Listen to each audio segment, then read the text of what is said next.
Tränen.der.Sonne is about man's inhumanity to man. Ringside seats do ethnic cleansing. This is what they do. We're already engaged. But it's also about good men doing something about evil. His party is excess cargo. Does that mean that he's not human, sir? This is a metaphor for what's happening today in the world. Cowboy the fuck up!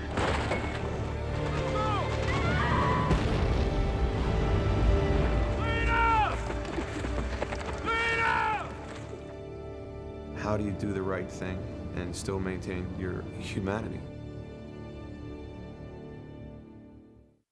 The world has not yet turned its help towards Africa. There's no hope for a man in Africa to raise his family. It just goes back and forth, and it's all who's got the guns. The people make about $1 a day. If they protest at all, they send in these guerrillas, they send in these rebels, they send in the so-called police in those areas to pretty much chop their hands off or chop their jaws so they can't speak. They set examples. I mean, it's primitive. It's the simplest form of war. This is my land, these other people think it's their land. What do you got?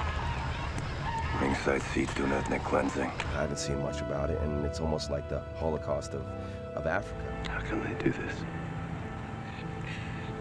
This is what they do.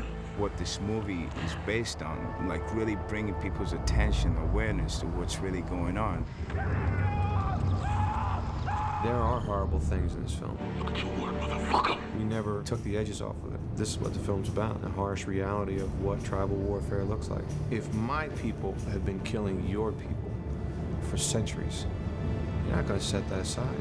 Why is this happening? Why is the world letting this happen? Which is what it feels like, is that the world is letting this happen. There's some profound evil things happening there that we need to seriously look at. At the end of the year '99, I left William Morris and formed Cheyenne, and Bruce and I became partners. I had this project for 5 years. I had this project before there was a Cheyenne. Rules of engagement. We're already engaged. This film was originally called Rules of Engagement. He felt very strongly about the substance of the script and had an instinct. I don't think you can tell enough of these stories. You aim the camera at the atrocities of what goes on over there, and people's focus go. You're gonna wanna come take a look at this. He was passionate about it, and when you hear somebody's passion, you begin to see their vision. In this particular film, like not many others that I've experienced with Bruce, and we've done about 35 together, this one has found its life as it's gone on. Interestingly enough, a real life situation in Nigeria caught up to the script. Action! Joe Roth found Antoine Fuqua for us. Down on the longer lens to see the jet come in. He had seen Training Day before it come out. A week later, we were sitting in a room with Antoine as director. The subject matter is what I had a passion for. When I read the script and spoke with Bruce, it had to be done. There's not enough movies made about Africa. God already left Africa. Bruce is a great character actor. I mean, he's a movie star. I told Bruce, you have a dark heart. All you know is killing, duty. You don't know what real love is. All of a sudden, you get this mission where you have to go in and rescue Monica Bellucci's character. But when you go in, you discover your humanity. That brings you out of the darkness. Sir, you know as well as I do what's gonna happen to him if I leave him out here. It's not a character that always knows what he's gonna do. Your judgment has risked the lives of your men and the mission's success. It's about a guy that is making mistakes and knows that he is, and is still trying to move forward, is still trying to complete the mission and behave as a good man. Why'd you turn that bird around out to? If I figure it out, I'll let you know. He can no longer endure the death, the devastation, and for the first time in his life, he faces a conflict. His job versus the reality, the humanity that he had lost over the course of 25 years of being in the service. Broke my own rule. Started to give a fuck. He makes a choice as a human being, not as a soldier. Let's turn it around. You have to see man's inhumanity. You'll understand why he decides to do something about it. Sometimes the strong have to protect the weak. I really related to my character's dilemma. He's trying as hard as he can to get his job done and still do the right thing as a man. It's like so long since I've done a good thing, right thing. And its heart was the love story. You should have some rest. These two people finding out about each other through the lives of people who suffer and have nothing. There's a respect that's developing. Get those weapons out of my operating room. He's seeing how she takes care of these people and how much passion she has for something other than herself. And it's affecting him. It's what Lieutenant Waters sees in Monica's character. Something turns in his heart. I would have done the same thing if I was in your position. I wouldn't have trusted me either. When you look at this woman who has chosen this life, you have to believe between these two people's moments together, and there's not a lot of physical contact, that just their eyes can evoke an emotional response. So there's a very special quality that requires that. Monica was just right. I saw Monica Bellucci in Milena. She's amazing. She's my friend! You know what? You could also be on. Get back there with the others. Go on. She's very passionate, she's screaming, she's crying. At the same time, there are moments of peace. Monica Bellucci is a really strong woman. What about my people? Not here for them. You lied to me! You lied to me! She was always focused. She wanted to do more. And even, I'm going to say to him, for me it was important to prepare my character. He showed me so many things, many documentaries. We talked a lot about the scripts, about what I had to say, about my character, about everything, really. It was a beautiful and open relation. Monica's very intelligent and courageous. I can't wait to work with Monica again. We're out here in Africa. You see any tigers? Run. I wanted to film in Africa, but at the time when this movie was greenlit, it was right after 9/11. Obviously, no one was going to fly anywhere. We found Hawaii to be a safe place to make the movie. I feel like you're in a painting some days, you know what I mean? Look around you, I mean, these mountains and the clouds, and even the rain when it poured the other day was amazing, just for the look of the film. Go. Just the experience of the hardship of shooting this film in the jungle brought something to us as actors that I think got on the film. The rain and everything else, all the elements that have worked against us, have assisted us in creating what is the reality of something, but on the other hand, has made it more difficult. You know this man? Yes. What? Do you know him? Yes! I have to say that it was a very difficult film. I was in the middle of the mud, difficult situations, mosquitoes all over. The more dirt and muck and sweat and stuff that you got on you, that just helps it off. Let's finish the job. This is real. This is as powerfully real as it gets. It's time for you to become a fucking man and get your people into Cameroon. Now, cowboy the fuck up. Got it? Antoine has brought an edge to it and a clarity to what has happened in these countries. I was so excited just to work with him. He's such an actor's director. He's going to give you everything that you need to make it true to life. He's an amazing director. He sees things in grand, epic, wonderful ways, but he's so human. He loves what makes up human qualities in people. The combination of that with an action picture, that's why he's perfect for this job. He wanted to do a film about the people. I think that all those feelings that he has, all this passion that he has, is going to come out in the movie. Everybody get in your place. We fought to have real Africans be flown in to be the extras in this film. I wanted real people. Like the Lost Boys of Sudan. They walked across Sudan 14 years or something.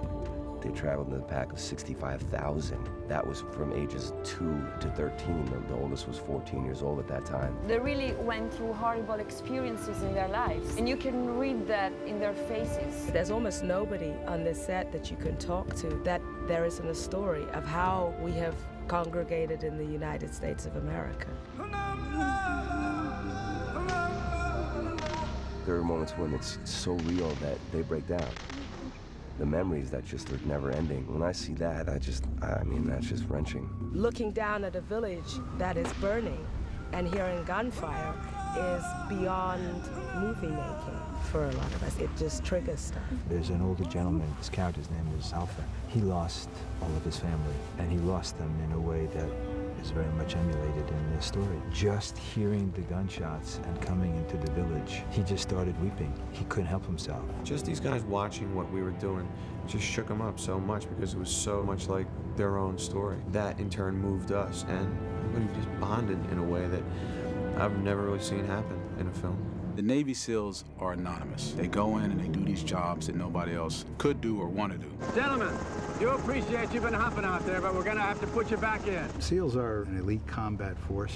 I'm very proud to say a former member of that unit. So I'm very particular when we deal with them. I want to make sure they look right. I respect these guys a lot. And they do believe in chain of command. They do believe in doing what the boss says. They may have their own doubts about it. They may have their own thoughts about it. But they are there to follow orders, and they know that if you don't follow orders, you're not going to complete the mission. The doctor is the mission, Red. Stick with her. These guys are trained in ways I can't even explain to you. They go in and they train, shooting at you, shooting at me with real bullets. It's like a gang, except you don't have to get jumped in. You're brothers, and everything you do delegates what's going to happen with him, and if one person slips up, it affects the whole team. Sniper, 11 o'clock. Sniper, 11 o'clock. They spent 2 weeks in boot camp, and I don't believe they realized the rigor that Harry was going to put them through. You know, I got the scratches and dings. Everybody got sick. Everybody lost 10, 15 pounds. Keep going, keep going, keep going! What he's requested of me is to be sure that whatever his tactical elements do, they are accurate. Grenade!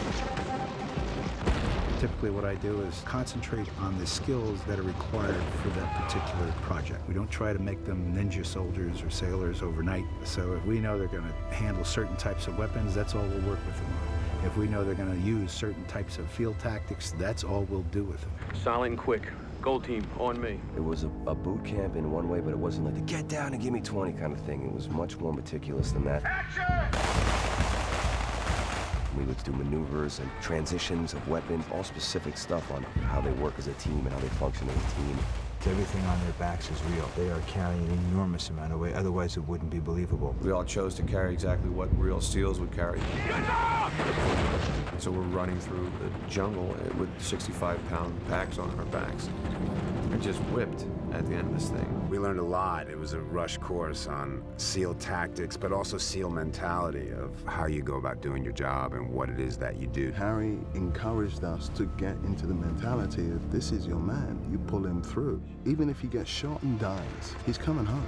What about the body? I gotta come back for it. I don't think anybody leaves the kinds of horror that we experience behind. We all deal with it in different ways. See? Typically, the SEAL mentality is such that it does not get out of hand, although it's very heavy. Harry come up to you and say, you know, instead of having your piece down, we'll bring it up here. I mean, if we didn't have them, we'd look like a bunch of jackasses. I'd be I'd be going to shoot, my clip would fall out. Hey! Harry was honest, man. He kicked our ass. We would look to him after each take and go, he would let us know, you know. By the time they're finished with 2 weeks, they know how to do it inside and out. We want you to be able to turn around and see it and watch it and go, yeah, we do it like that.